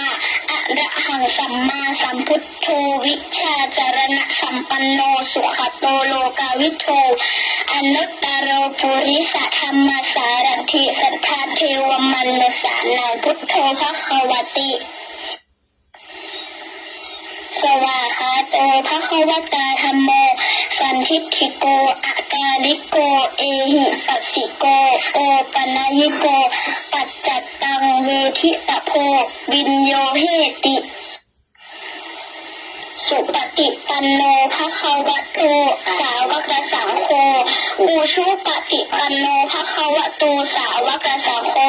ยายะปฏิปันโนภควโตสาวกสังโฆสามีจิปฏิปันโนภควโตสาวกสังโฆยะทิทังจัตตาริปุริสายุคานิอัฏฐปุริสปุคละเอสะภควโตสาวกสังโฆอาหุนโยปาหุนโยทักขินโยอันเทริการณิโยอนุตตรังปุญญเขตังโลกัสสาติเนาะต่อไปรัตนสูตรต่อเลยเนาะรัตนสูตรเป็นพระสูตรที่พระพุทธเจ้าทรงมอบให้พระอานนท์นำสวดเพื่อโปรดชาวเมืองโดยสาลีให้รอดพ้นจากโรคระบาดความอดอยากและพยันตรายทั้งปวงที่รุมเร้าเมืองแห่งนี้และเพื่อยังให้ชาวเมืองทั้งหลายได้มีดวงตาเห็นธรรม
งไปแล้วต่อไป ต่อไปอ้าวโอ้ลืมเอาคาถาไล่โควิดกับปัจจิมคาถาสัก2 นาทีเนาะ นะโมตัสสะภะคะวะโตอะระหะโตสัมมาสัมพุทธัสสะนะโมตัสสะภะคะวะโตอะระหะโตสัมมาสัมพุทธัสสะนะโมตัสสะภะคะวะโตอะระหะโตสัมมาสัมพุทธัสสะรัตนัตยานุภาเวนะสัพพะเทวานะเตชะสาอุปโนโควิโตโรโคเสมาจิสยมรติวินัสตุราชาปุญญานุภาเวนะทัสสะปรมิตาหิจะอาโรคิยสุขันเตวะสดาสุติภวันตุเตรัตนัตยานุภาเวนะสัพพะเทวานะเตชะสาอุปโนโควิโตโรโคเสยมรติวินัสตุราชาปุญญานุภาเวนะทัสสะปรมิตาหิจะอาโรคิยสุขันเตวะสดาสุติภวันตุเตรัตนัตยานุภาเวนะสัพพะเทวานะเตชะสาอุปโนโควิโตโรโคสยมรเทวินสตุราชาปุญญานุภาเวนะทัสสะปรมิตาหิจะอารคิยสุขันเจวะสราสุติภวันตุเตด้วยอนุภาพของพระรัตนตรัยด้วยเดชของตุเทพทั้งหลายโรคโควิดที่เกิดขึ้นจงพินาศไปจากสยามรัฐด้วยบุญบารมีของพระราชาและอำนาจทศบารมีของทุกท่านจงไม่มีโรคมีแต่ความสุขตลอดกาลและนานเทินต่อไปเป็นบทปัจฉิมกถาโหตุสัพพังสุมังคลังรักขันตุสัพพเทวตาสัพพพุทธานุภาเวนิโสติหุนตุนิรันตรังโหตุสัพพังสุมังคลังรักขันตุสัพพเทวตาสัพพธรรมานุภาเวนิโสติหุนตุนิรันตรังโหตุสัพพังสุมังคลังรักขันตุสัพพเทวตาสัพพสังฆานุภาเวนิโสติหุนตุนิรันตรังขอสุภาพมงคลทั้งสิ้นจงมีขอเทวดาทั้งปวงจงรักษาด้วยธรรมะแห่งพระพุทธเจ้าทั้งปวงขอความสดีทั้งหลายจงมีตลอดนิรันดร์เทินขอสุภาพมงคลทั้งสิ้นจงมีขอเทวดาทั้งปวงจงรักษาด้วยธรรมะแห่งพระธรรมทั้งปวงขอความสดีทั้งหลายจงมีตลอดนิรันดร์เทินขอสุภาพมงคลทั้งสิ้นจงมีขอเทวดาทั้งปวงจงรักษาด้วยธรรมะแห่งพระสงฆ์ทั้งปวงขอความสดีทั้งหลายจงมีตลอดนิรันดร์เทินจบลงไปแล้วเนาะสาธุสาธุต่อไปมาฟังตามรอยพระศาสดารอยทางรอยธรรมนำชีวิตต่อจากเมื่อคืนนี้เนาะเมื่อคืนนี้ตึกไหนนี่เอานี่ก็ได้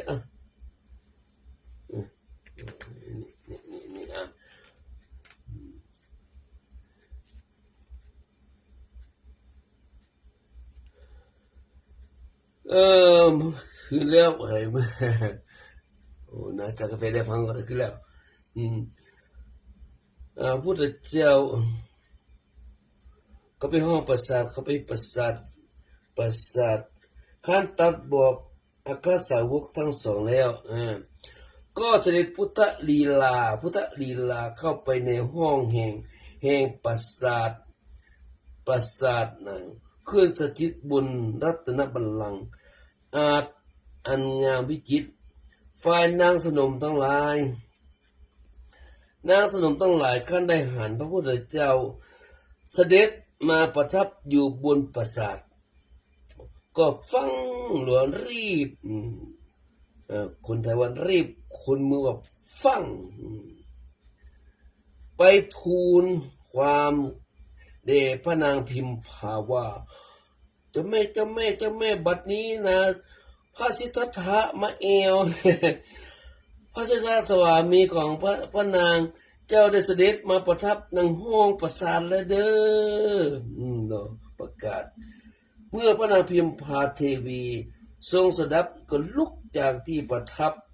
จุงมือพระราหุลราชโอรสก้านความกำสรดโศกเศร้าและก็เสด็จคลานออกจากประตูบรรเทาคลานออกประตูนี่พวกคลานออกจากพระตะวันนะพระตะวันสถานที่สิริสยาตรงเข้ากอดพระบาทของพระพุทธเจ้ากอดพระบาทของพระศาสดาเรากอดเท้ากอดตีนเนาะพอตัวกอดตีนแล้วซบหัวซบเสียนลงถวายนมัสการ กราบนมัสการเพคะเสด็จหลวงพี่ เนาะถ้าเป็นวันเฮานะแต่นี่เป็นพระกษัตริย์เป็นพระพุทธเจ้านะนั่นมาเล่นได้เนอะพระทรงพิราบกราบทูลศาลว่าโทษกระหม่อมฉันนี้มีนักเพราะเป็นหญิงกาลกินีนี่ต่อว่าอยู่นะต่อว่าอยู่เป็นหญิงกาลกินีพระองค์จึงเสด็จหนีเพื่ออาดูลโดยเสน่หาแต่เวลายังตรุณภาพพระองค์บ่ได้ตรัสบอกฮือทราบแสงทรงสละข้าพระบาทไว้บ่มีอันหยังบ่มีอะไรใจคล้องเห็นเลยพระนางพิมพาต่อว่าพระเจ้านะว่าเดี๋ยวพระเจ้าแต่อันนี้กันเนาะดุจแก่ระโดนก้อนน้ำลายปุ่นน้ำลายลงไปดินดุจก้อนเขียระบนปลายพระชหาอันคมออกจากพระโอษฐ์บ่ได้โปรดปรานเสด็จอำราจหลังจากนิวาสถานไปบวชเห็นนี่ไปบวชเป็นบนพระชาถึงมาดว่าข้าพระบาทพิมพานี้มีโทษนักหนานักแก่ มีโทษอันอย่างล้ำเหลือจะว่าเนาะว่าส่วนลูกแก้วราหุลกุมารของเฮาล่ะเพิ่งประสูติได้ดอกพระคันเปรี้ยวตะวานี่บ่ได้ให้ประสูติจากพระคันเมื่อวันนั้นยังบ่ทันได้หูผิดชอบชั่วดีอันประการใดเลย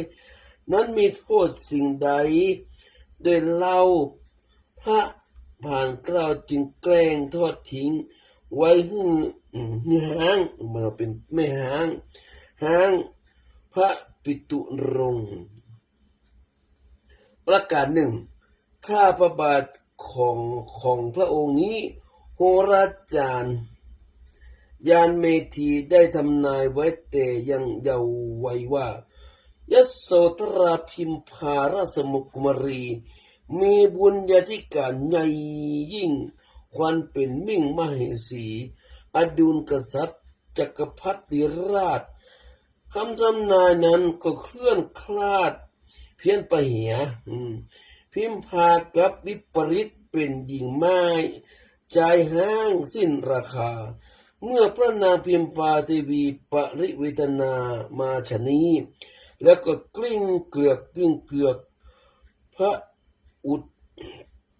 มางคโมลีเนื้อหลังพระบาทเคียงเอาผมเกี่ยวตีพระพุทธเจ้าเนาะพระศาสดาดูเป็นที่น่าเอ็นดูน่าเวทนายิ่งนักส่วนสมเด็จพระพุทธบิดาหรือว่าพระพุทธเจ้าก็ได้กราบทูล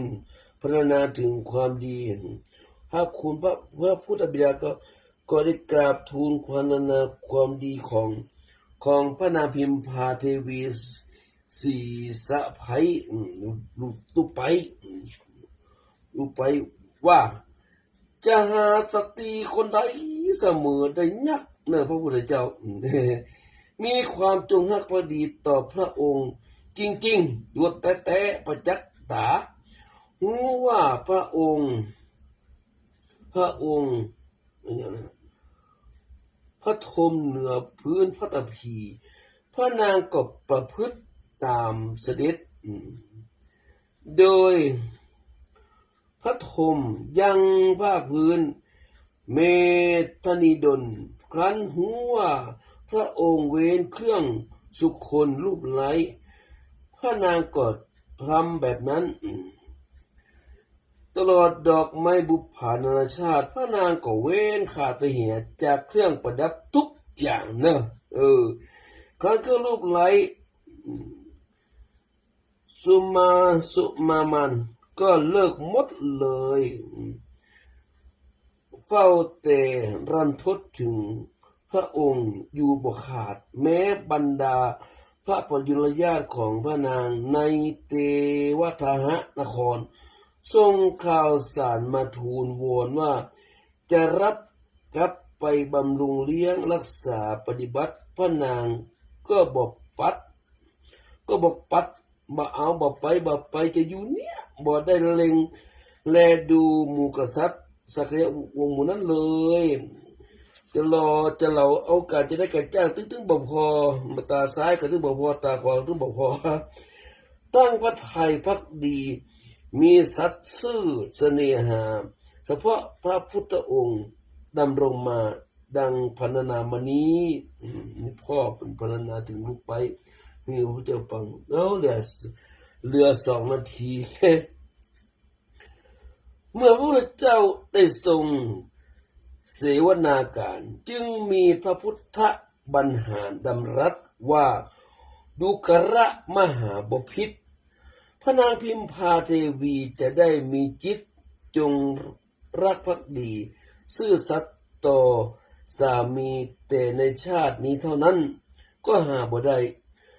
พระมารดาราหุลนี่นะน้ำใจเป็นหนึ่งแน่ไม่แปรผันในสาวามีแม้ในอดีตการข้าเสวยชาติเป็นดิรัจฉานกินนรีกินนรอนก็มีจิตจงรักภักดีเลิศคุณดิลกและพระองค์ก็ทรงแสดงจันทกินนรชฎกโดยพิสดารบรรเทาความโศกเศร้าปริเวทนาของการของพระนางพิมพาเพื่อเสื่อมหายคลายกำสรดเสมือนหนึ่งหลังน้ำมัตตรสลงตรงดวงจิตของพระนางซึ่งเร่าร้อนด้วยเพลิงพิษแห่งกิเลสคือพันดับกับคือความสดชื่นเกษมขึ้นมาหมดเวลาก็หมดไว้ฟังต่อมืออื่น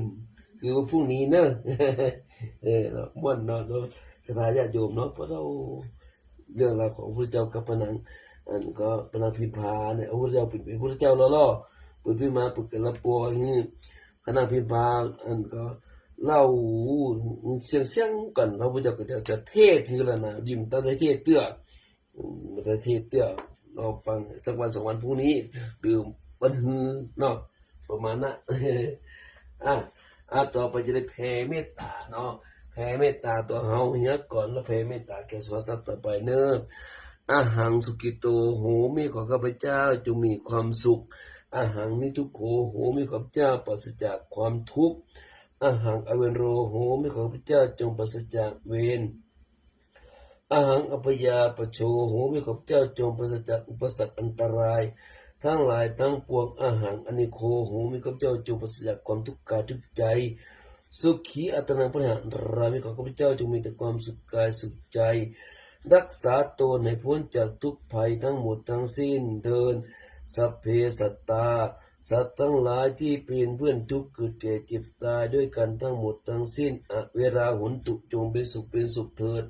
อย่าได้มีเวรซึ่งกันและกันเลยอภยาปชาหุนตุจงเป็นสุขเถิดอย่าได้เบียดเบียนซึ่งกันและกันเลยอนิคาหุนตุจงเป็นสุขเถิดอย่าได้มีความทุกข์กายทุกข์ใจเลยสุขีอัตนังปริหารันตุจงมีแต่ความสุขกายสุขใจรักษาตนให้พ้นจากทุกข์ไปทั้งหมดทั้งสิ้นเถิดข้าพเจ้าขอตั้งจิตอุทิศผลบุญกุศลนี้แผ่ไปให้ไพศาลถึงบิดามารดาครูอาจารย์ทั้งลูกหลานญาติมิตรสนิทกันคนเคยร่วมทำงานการทั้งหลายขอให้มีส่วนได้ในกุศลผลของฉันทั้งเจ้ากรรมนายเวรและเทวันของทุกท่านได้กุศลบุญนี้ด้วยเถิดสาธุอนุโมทามิขออนุโมทนาสาญาติโยมญาติธรรมสาธุชนทั้งหลายที่รับฟังธรรมกรรมฐานนะครับคืนวันนี้เนาะก่อนจากไปขอบคุณอนุโมทนาครูบาอาจารย์สาญาติโยมที่ฟังทางไลฟ์สดก็ดีทางสถานีวิทยุ FM ก็จะมุกก็ดีก็ขอบคุณอนุโมทนาจงรับฝันดีรับเป็นสุขตื่นเป็นสุขกายสุขใจสัพพะพุทธานุภาเวนะสัพพะธัมมานุภาเวนะสัพพะสังฆานุภาเวนะสัทธาโสธีพระวันตุเตจัตตารโรธรรมาวัตันติอายุวันโนสุขังพลังมีโชคมีใจแคล้วคลาดปลอดภัยอันตรายทั้งหลายทั้งปวงอยู่เย็นเป็นสุขร่างกายสมบูรณ์แข็งแรง หิมากล้าขึ้นกล้าขายทำการทำงานอันใดขอการกุ่งรุ่งเรืองจงเจริญไปด้วยจตุรพิธพรทั้ง4ประการคือมีอายุวันนะสุขะพละปฏิภาณธรรมสารสมบัติเกี่ยวมาปรารถนาสิ่งหนึ่งประการใดขอสมความมุ่งมาปรารถนาสิ่งนั้นด้วยเถิดขอเจริญพรรับดีฝันดีราตรีสวัสดิ์ทุกคนทุกท่านทุกตนทุกองค์เนอสาธุเอาแล้วเนาะก็เลยจบลงไปอนุโมทนาสาธุขอบคุณท่านอาจารย์มาประสิทธิ์ประสาทที่โกได้ก็สัญญาณจากไลฟ์สดพ่อแม่พี่น้องสลายญาติโยมได้ฟังทางสถานี FM 96ก็ขอขอบคุณอนุโมทนาเนอสาธุสาธุอนุโมทนาทางไลฟ์สดนี่ก็โอ้หนูเจียวก็มาโอ้หลายวันแล้วหนูเจียวเนาะนี่ก็เป็นหลานเหมือนกันนี่ก็เป็นหลานด้านทางอดีตภรรยาอดีตนี่แม่บ้านเนาะ เป็นญาตินี่กันเนี่ยไม่ว่าแต่เดียเนาะกันเนาะเอาตั้มอาจารย์ตั้มคำใจกะอาจารย์ตั้มลงคำใจกะมันนี่เนาะตั้มอย่างนี้อิมตะคานอีกอ่ะอย่างบนน่ะสาธุเด้อตั้มนี่แต่ตั้มแน่นอน100%นั่นน่ะตั้มนี่นะอนุโมทนากับโยมอัญชลิกรรมกิตติสาธุเจ้านะสากาเวก็สาธุเจ้าสมชายพับเพิงเนาะอัญชลิกรรมกิตติสมชายพับเพิงแล้วก็ใครนะสากาเฟ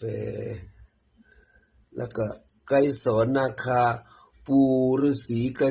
โอ้หลวงพ่อพ่อนางไกรสอนว่าจะเอาหลานมาบวชก็ติดต่อมาจากนึงหรือยังหูเนาะติดต่อถ้าอาจารย์นรงค์มาติดต่อหรือยังเพิ่นได้โทรมาหาผมได้ครับเพิ่นน้องเดียวครับกำได้เนาะพ่อนางไกรสอนนั้นลองเบอร์โทรเบอร์พ่อนางไกรสอนโทรมันนำไม่เสร็จมันนี่บ่ได้เนาะเบอร์โทรด้วยพ่อนางเด้อพ่อนางไกรสอนเด้อ092เนาะ0929290408นี่บ่น่ะเนอะโทรมาว่าเดี๋ยวนี้มันใกล้แล้วนะวันนี้วันที่อย่างนี้วันนี้วันที่6แล้วนี่6 5 8วันนะกะเนาะ8วัน9วันนะกะ14ก็บวชแล้วนี่14กรกฎาคมนี่นะ14บวช15ก็สมโพธิพระสนจดีแล้วเนาะวันสมโพธิ7วันไปถึงวันที่20จะมีการเจริญพุทธมนต์จะมีการแสดงธรรมก็พอก็เนาะจะได้ประชาสัมพันธ์กูคืนพระนาก็สอนดูอาจารย์พระนาก็สอนที่ต่อมาละกะที่ทายอาจารย์นรงค์เบอร์อาจารย์นรงค์จำได้แล้วเนาะ083อย่างนะอย่างก่อนนะมันอยู่ในมือถือ083 083-536-3147เนี่ยประธานโทษหาเนอะอนุโมทนากับแม่เกียงคำรุ่งไพโรจน์แม่เกียงคำรุ่งไพโรจน์นี่อย่างSGT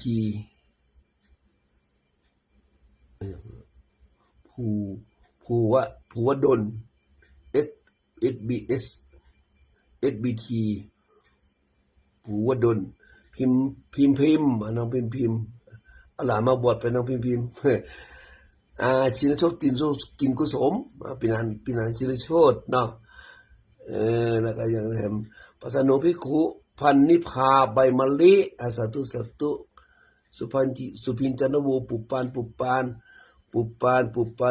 ปานสาวไปแม่ทอนลุงทูลเพิ่นไปอันนี้ก็ไปวานไปเนี่ยอันอยู่จังใหม่ก็ไปอยู่ผู้ไหนแม่ทอนหันอันเฟซปุ่นอ่ะไปแรงนี่หันเฟซแม่ทอนเนี่ยไปใส่ปุ๋ยข้าวโพดกะเดี๋ยวกะไม่ทอนลงทุนสีมูลไม่บ้านนะเป็นสีมูลก็มาฟังเนาะสาธุเริ่มมาสวดด้วยกันเนาะเราเนาะมันเมลกานี่เป็นสีมูลคนแรกว่าไม่ทอน ไปถอนลงทุนปลูกปานแล้วเนาะบ่มีให้แล้วเนาะหลับดีฝันดีรับก็ขอปานเงินหมื่นตื่นแล้วเงินมันหายกลายเป็นเงินแสนแลนเงินแสนเงินล้านเด้อเงินแสนเงินแดนเงินแสนเงินล้านถ้าวันหวยออกก็10ก็6 ล้าน12 ล้าน18 ล้าน24 ล้าน30 ล้านเด้ออย่าเข้า10 ล้านอย่างเข้านะเข้า10 ล้านอย่างเข้าบ่ต้องยุ่งกันน่ะแล้วเนาะมีแล้ว